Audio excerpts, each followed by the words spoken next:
Picture the world map from your classroom wall. Find Greenland. Big, isn't it? Roughly Africa-sized. Africa is 14 times bigger. 14. You could pour Greenland into Africa 14 times and still have room for a car park. And that map hung in front of you for years while a teacher pointed at it and said nothing. But before you get angry at the map, I have bad news. Nobody can do better. Ever. It is mathematically impossible. In 1827, a mathematician called Carl Friedrich Gauss proved something he liked so much he named it the remarkable theorem. The most excited a German mathematician has ever been about anything. Translated out of maths, it says, you cannot flatten a sphere. Not neatly, not with effort, not even if you believe in yourself. You already know this. You have peeled an orange. Press the skin flat on a table. It splits, it tears, it goes everywhere. That is cartography. That is the whole field. So every flat map ever made is wrong. All of them. The only choice a mapmaker gets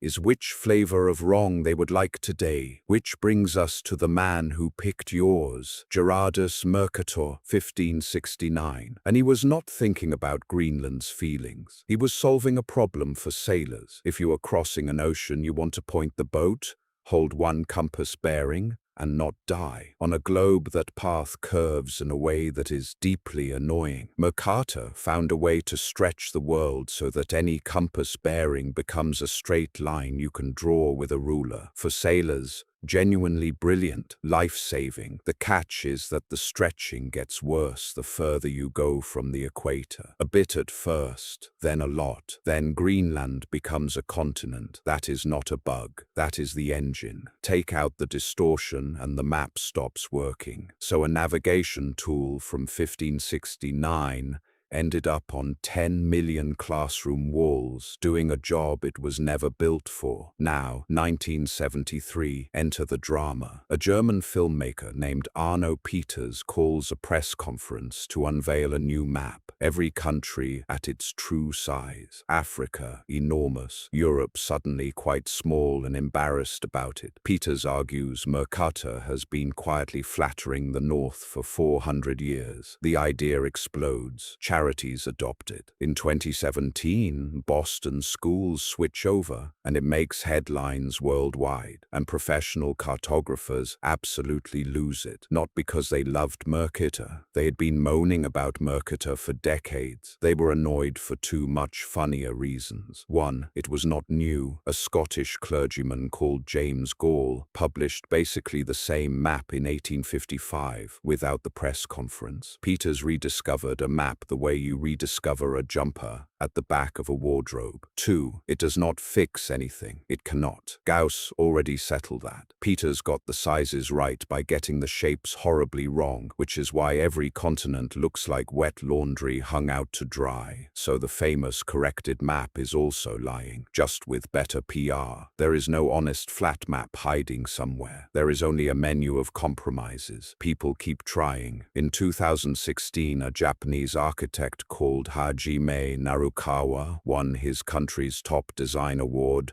for a projection that chops the Earth into 96 triangles and gets astonishingly close to accurate. It looks deeply weird. That is not the map's fault. That is yours. But now the distortion nobody complains about because almost nobody notices. North is at the top. Why? No reason. None whatsoever. Space does not have an up. Turn the globe over, and it is exactly as correct, just harder to sell. And it was not always the rule. Medieval European maps often put east at the top, pointing toward Jerusalem. That is where the word orientation comes from. Oriens, east. To orient a map originally meant to aim it at the sunrise. In 1154, the geographer Al-Idrisi made one of the greatest maps of the medieval world and drew it with south on top, because that was completely normal in the tradition he trained in. North won through habit, the pole star, and the fact that Europeans owned the printing presses. You have been staring at somebody's preference your whole life,